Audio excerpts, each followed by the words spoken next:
Okay, the gears rotate good. The bolts are magnetized.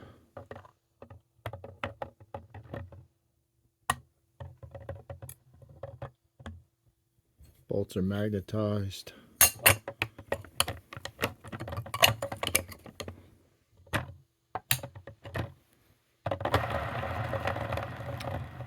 So they're repelling.